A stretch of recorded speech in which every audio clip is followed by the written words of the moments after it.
Ça, Samuel-Léron, bonjour. Ah oui.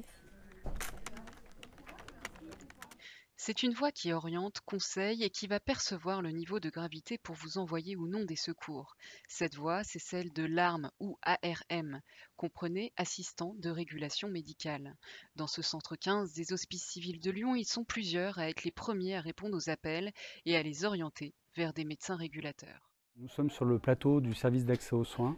Donc c'est le centre de réception et de régulation des appels du département 69. Donc un plateau sur lequel officient plusieurs catégories professionnelles.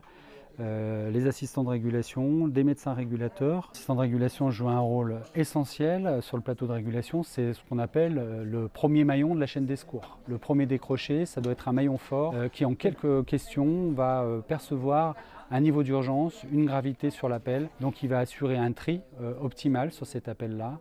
Et puis qu'une orientation adaptée sur le bon médecin, le bon régulateur. Également, il a la capacité d'accompagner les appelants dans des consignes de réanimation si c'est nécessaire. Elle a quel âge, votre fille, madame? Si vous la réveillez là, elle est réveillable. Est-ce qu'elle est toute molle comme une poupée de chiffon? Elle est pâle, est-ce qu'elle est cernée? Je vous mets en relation avec un de mes collègues qui va prendre la suite du dossier. Restez en ligne.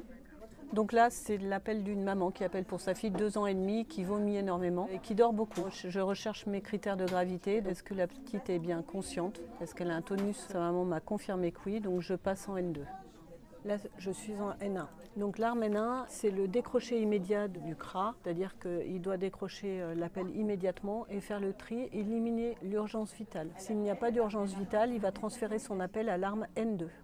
Pour Florence, derrière chaque appel, il y a une inquiétude auquel il faut répondre. C'est aussi être au rendez-vous derrière chaque situation d'urgence. Être assistante de régulation médicale est pour elle un métier dans lequel on ne s'ennuie jamais. C'est ce qui fait le métier d'ARM, c'est le professionnalisme de l'ARM qui permet de prendre en charge la situation et d'envoyer les moyens quand il le faut et tout de suite. Premier maillon essentiel à la chaîne de secours, le métier d'ARM est primordial pour fluidifier l'accès aux soins pour tous. Dans un contexte où les appels vers le 15 sont de plus en plus nombreux, le métier d'ARM est un métier d'avenir avec plus d'une centaine de places de formation ouvertes dès la rentrée 2024.